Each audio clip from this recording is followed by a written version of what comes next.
సీతమ్మలా సహనం ఉండాలి అంటారు, కానీ సీతమ్మకే నీ పవిత్రతను నిరూపించు అన్నది సమాజం. ఎంత సహనమున్నా ఒకరోజు స్త్రీ తన ఆత్మగౌరవం కోసం నిలబడుతుంది. భూదేవిలా ఓర్పు ఉండాలి అని అంటారు, కానీ భూదేవి ఎంత ఓర్పుగున్నా ఒక్కోసారి అర్త్క్వేక్స్ వస్తాయి. గంగాదేవి మనకి జీవితం ఇచ్చిన పవిత్ర నీరు, కానీ మనం దానిని పొల్యూట్ చేస్తే చూస్తూ చూస్తూ ఒకరోజు సునామీలాగా తిరిగి వస్తుంది.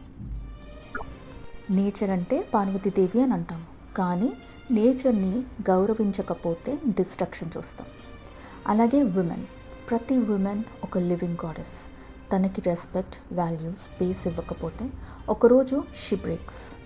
మన ప్రీవియస్ జనరేషన్ విమెన్ చాలా భరించారు, ఇయర్స్గా సైలెంట్గా సఫర్ అయ్యారు. కానీ ఇప్పుడు కూడా కాంప్రమైజ్ చేయి, అడ్జస్ట్ అవ్వు అని చెప్పడం అది స్ట్రెంగ్త్ కాదు, అది పవర్ కాదు. మరి ట్రూ పవర్ ఏంటి? తన చాయిస్తో బ్రతకడం, తన హ్యాపీనెస్ కోసం డెసిషన్స్ తీసుకోవడం, డిపెండెంట్గా కాదు ఇండిపెండెంట్గా, బానిసలా కాదు క్వీన్లా బ్రతకడం. విమెన్కి గోల్డెన్ కేజ్ అవసరం లేదు, ఆమెకు కావాల్సింది golden life. A life where her strength rises from within, because every woman is born to rise.